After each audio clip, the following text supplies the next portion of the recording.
치과 진료를 받아라. 아유, 귀찮아. 돈도 많이 들 거 아니야.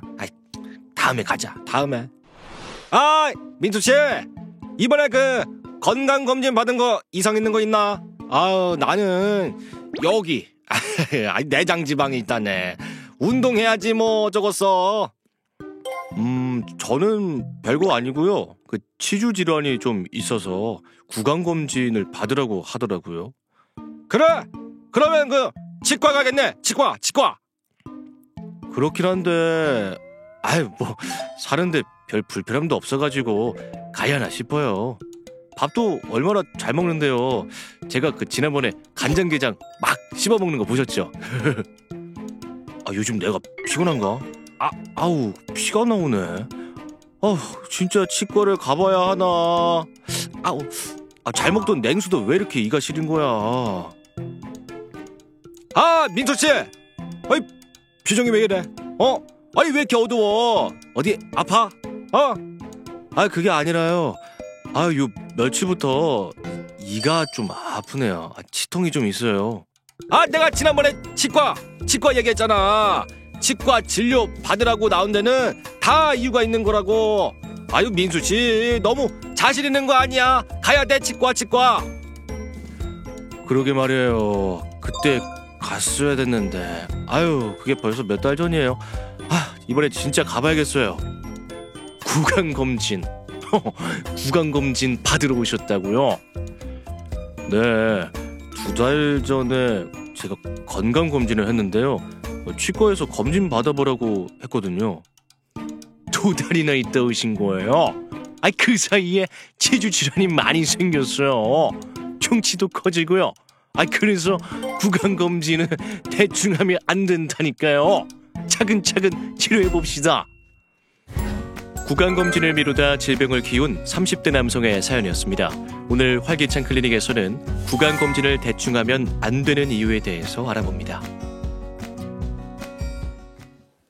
네, 여러분의 활력 넘치는 인생을 위해 활기찬 클리닉 함께 하시죠. 네, 오늘 활기찬 클리닉 시간에서는요. 구강검진을 대충 하면 안 되는 이유에 대해서 알아보겠습니다. 유철기 원장 모셨습니다. 원장님 반갑습니다. 반갑습니다. 안녕하세요. 원장님, 앞선 사연에서 구강 검진이 필요한 남성분의 사연을 좀 들어봤는데 사실 네. 치과 치료는요 아프지 않은 이상 잘 안 가게 되는 것 같고 안일하게 생각하는 것 같아요. 민수 씨는 좀 어떠세요? 저도 당연히 아플 때까지 아프기 전에는 별로 이렇게 찾아가는 편은 아니거든요. 맞아요. 네.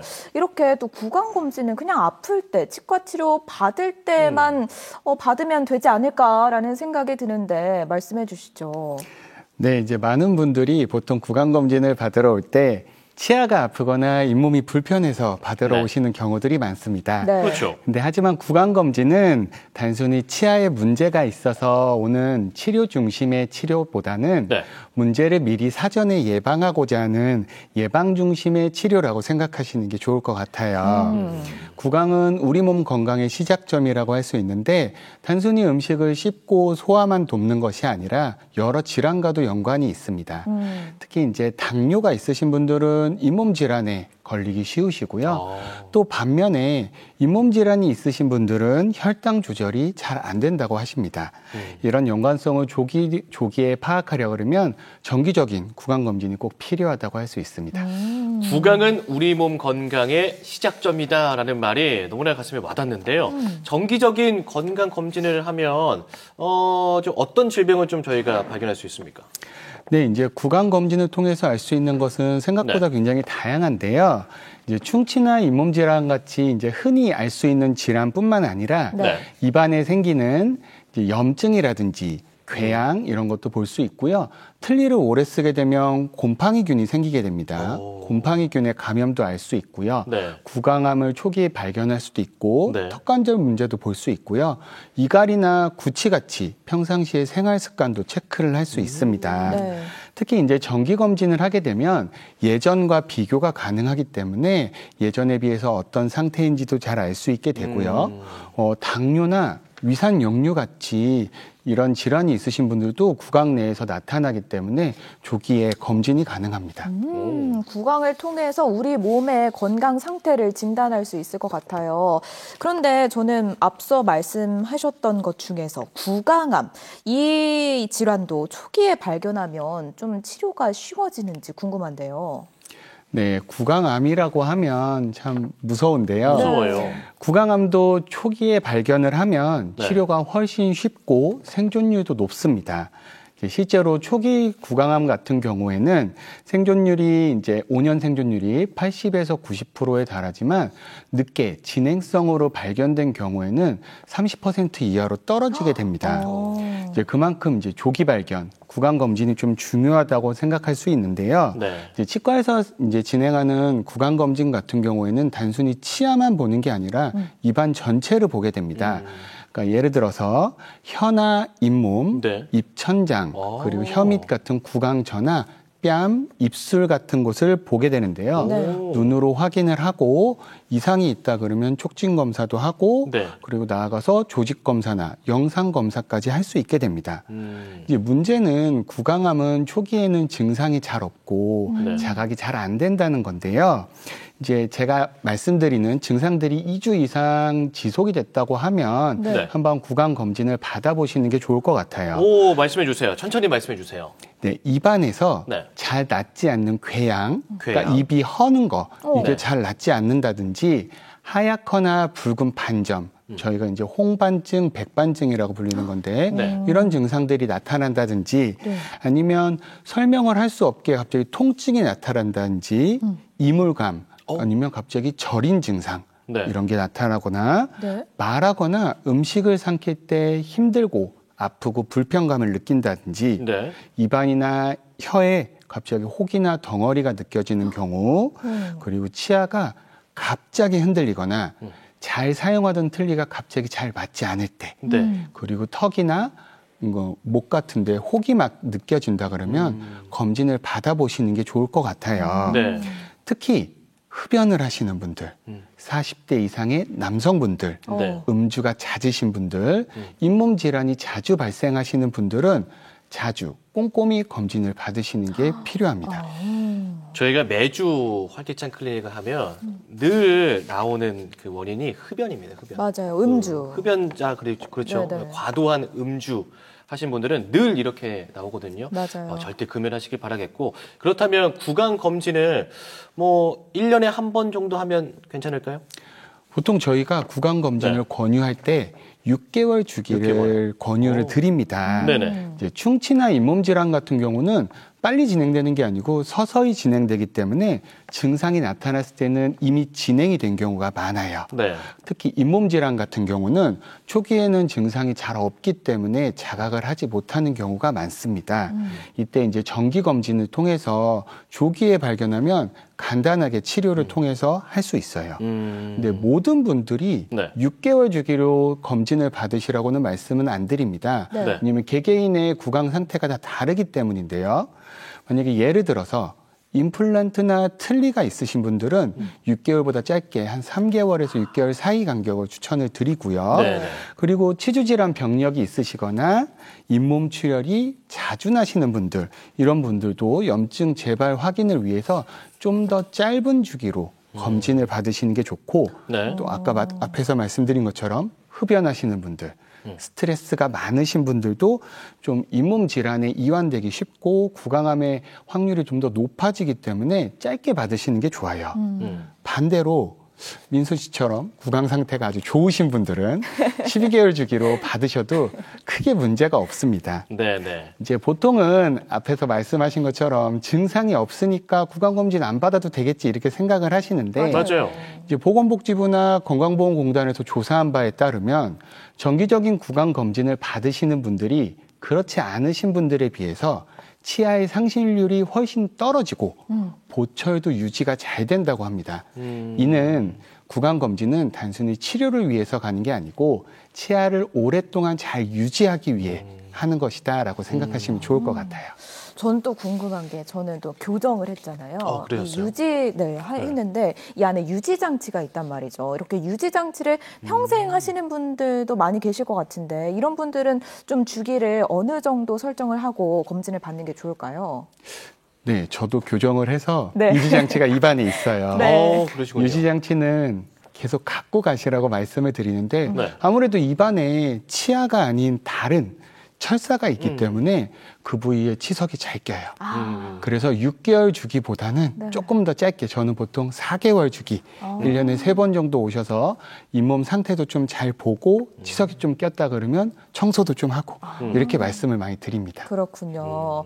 저도 4개월 주기로 또 방문을 해봐야 될 것 같습니다. 이렇게 구강 상태에 따라서 또 검진을 받는 주기가 다르다고 하셨는데 그럼 또 이 연령별로 구강 검진을 또 받는 주기라던가 뭐 필요성, 방법들이 좀 다를 것 같아요. 네. 치아는 구강 상태는 연령대에 따라서 많이 달라지기 때문에요. 그래서 구강 검진도 연령별로 좀 특징이 있습니다. 이제 첫 번째로는 이제 유아, 어린이, 18개월부터 초등학생까지 요 나이대에는 유치가 있기 때문에 유치가 빠지고 영구치가 나오는 것에 집중을 해서 검진을 합니다. 네. 그러니까 충치가 있는지 우선 충치 있는지 보고요. 네. 유치가 잘 빠지는지 영구치가 잘 올라오는지 턱이 잘 크고 있는지 치아들이 잘 배열이 되고 있는지 그리고 양치가 잘 되고 있는지를 보통 보는데요. 네. 보통 이제 유치는 빠지면 그만 아니냐 이렇게 말씀을 많이 하시는데 네. 유치는 충치가 생기면 영구치에도 영향을 줄 수 있고 그래요? 턱이 성장하는데도 영향이 가기 때문에 네. 꼭 체크를 잘 받으셔야 돼요. 네. 빠지면 그만이 아니군요. 빠지면 그만이 아닙니다. 어. 그리고 이제 두 번째는 이제 청소년기, 네. 이제 우리 중고등학생들인데요.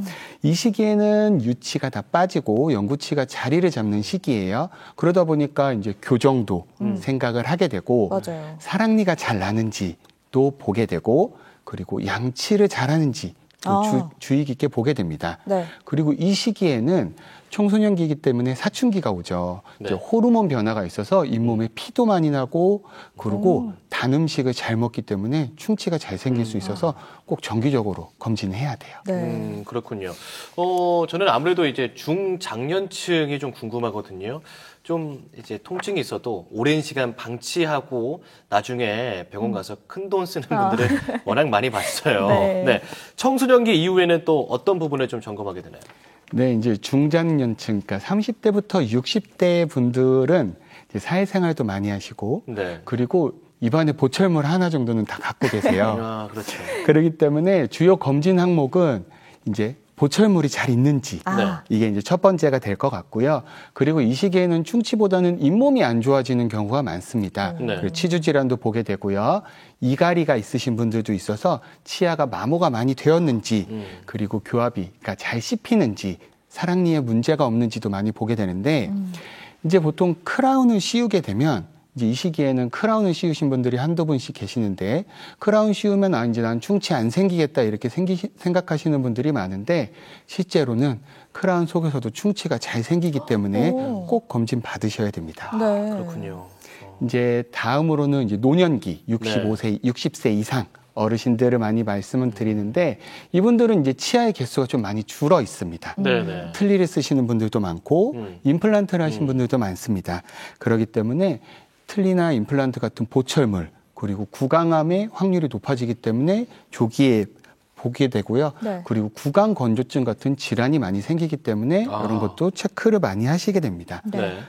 이 시기에는 아무래도 구강 내 감각이 좀 많이 떨어져서 통증을 잘 못 느끼시기 때문에 꼭 체크를 받으시는 게 좋고 구강 건조증으로 인해 세균이 잘 발생을 하기 때문에 꼭 체크 받으시는 게 중요합니다. 그 아까 말씀하신 이갈이 같은 문제는 주로 이제 발견되면 좀 어떻게 좀 검사하고 조금 치료를 받습니까?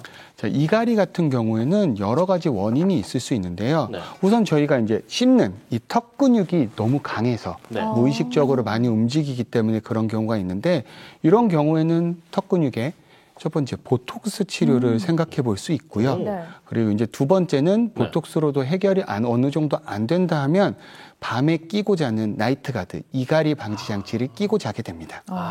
그런 게 있군요. 네.